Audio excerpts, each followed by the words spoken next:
Как си? Добре. Как се казваш? Казвам се Атанас Димитров Кармов. На колко си години? На 16. Къде учиш?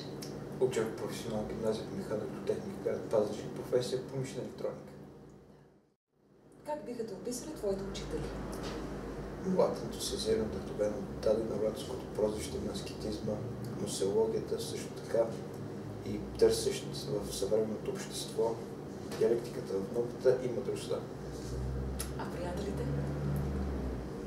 Приятелите биха ме описали с три основни прерогативи: добродушен, великодушен и интелигентен. Защо се присъедини към Pathways и коя мислиш е основната разлика между Pathways и други подобни организации?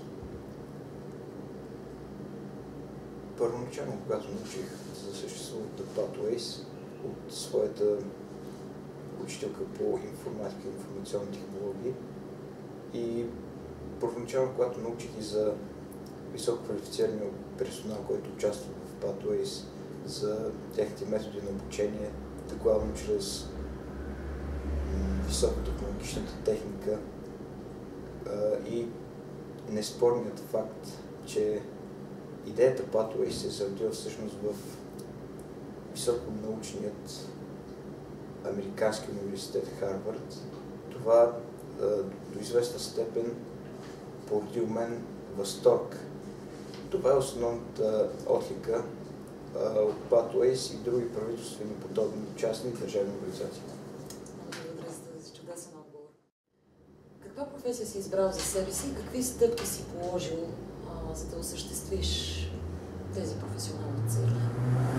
Първоначално бях се насочил към биологията като наука в различните на форта и фауната, но по-късно сам се убедих, че истинското ми звание, истинското ми прозвище е информатиката и информационните технологии.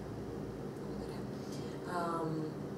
Сега да си поговорим малко за свободното време и твоите хобита и извънкласни дейности. С какво се занимаваш? Какво те влече? През свободното си време предимно аз го ползотворявам чрез литературни анализи, чрез създаването на поезия. А също така и в известна степен се явявам като критик на съвременни древни творби в литературата. Какво те прави щастлив? Риториката, високо научният стил, а също така и загадъчните литературни фрази и изрази карат да се чувствам щастлив. Какво те кара да вървиш напред? Какво те мотивира? Какво е твоето вдъхновение?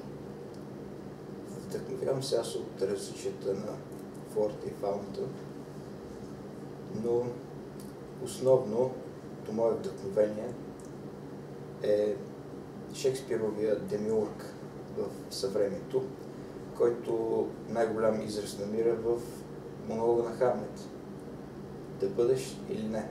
Това е въпросът. Дали е по-достойно да понасяш стрелите на съвременната съдба или обнажи мъж да се опълчиш срещу мъя от мъки и в тази битката зачекнеш всичко. Смърт заспиваш. А такъв завършик.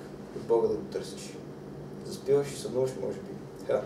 Тук изпънката. Защото това какви ли сънища ще изпоходят в смъртният ни сън, когато се опълчим срещу бременната убивка, то не го спира. Тази смисъл прави земите и мъките и дълголетни. Кой би се опълчил срещу наглостта на тлъстия чиновник, произвола на съдбата, закона и сълзите на утренната обич? Много ти благодаря за този отговор. Ти много ме радваш.